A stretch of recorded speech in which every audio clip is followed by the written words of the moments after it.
सलगरे तालुका मिरज येथील विठ्ठल सहकारी कुक्कुटपालन अंडी खरेदी विक्री संघाची निवडणूक बिनविरोध झाली आहे। माजी आमदार विठ्ठलदाजी पाटील आणि रामदासप्पा पाटील यांनी विकासाचा पाया घालून दिलेल्या वाटेवर विश्वास ठेवून संस्थेच्या सर्व सभासदांनी ही निवडणूक बिनविरोध केली आहे। या संस्थेच्या माध्यमातून सलगर भागातील तरुणांना आणि बेरोजगारांना हाताला काम मिळणार असल्याचे नूतन सदस्यांनी सांगितले आहे। यावेळी विजय पाटील, त्यागराज पाटील, अण्णा पाटील, श्रीधर साबळे, दादासाहेब काळे, प्रकाश पाटील, नारायण पाटील यांच्यासह मोठ्या संख्येने सभासद उपस्थित होते। आज विठ्ठलदाजी पाटील अंडी खरेदी विक्री संघाची पंचवार्षिक निवडणूक झाली। या निवडणुकीला सर्व सभासदांनी एकमतानं हजर राहून जो काय सर्व संचालक मंडळ जे नवीन निर्माण केलं या सर्व संचालक मंडळाला एकमतानं बिनविरोध असा पाठिंबा जाहीर केला। त्याबद्दल सर्व सभासदांचं प्रथमतः मी आभार मानतो। आणि जे नवीन आता संचालक मंडळ स्थापन झाले या नवीन संचालकांना हार्दिक शुभेच्छा देतो।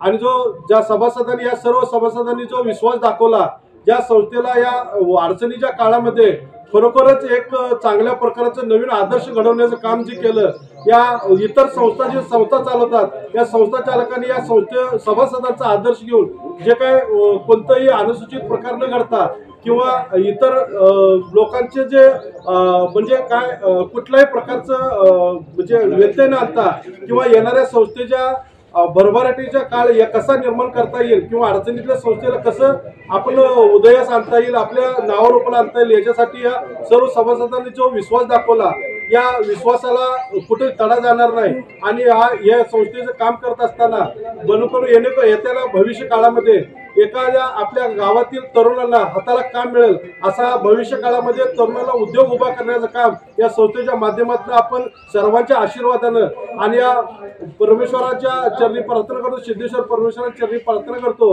की खरोखरच एक चांगल्या प्रकारचं काम या आपल्या सर्वांच्या हातून घडावं। आणि जे कैलासवासी विठ्ठलदाजी पाटील आणि रामदास अप्पांनी जो काय पायंडा घालून दिलाय, आपल्याला स्वतःसाठी नाही काय करता आलं तर चालतंय पण इतरांसाठी करण्याची भूमिका त्यांनी पहिल्यापासून घालून दिल्या, त्या भूमिकेला आम्ही इथून पुढे नेण्याचा आणि इथून पुढे ती टिकवून ठेवण्याचा प्रयत्न करेन। आणि येणाऱ्या काळात सर्व सभासदांचा विश्वास हा असाच कायमस्वरूपी राहण्यासाठी जो काय आम्हाला प्रयत्न करता येईल तेव्हा आम्ही आमच्या सर्वांच्या साथीनं आणि सर्वांच्या मदतीनं सार्थ ठरवण्यासाठी आम्ही प्रयत्न करतो।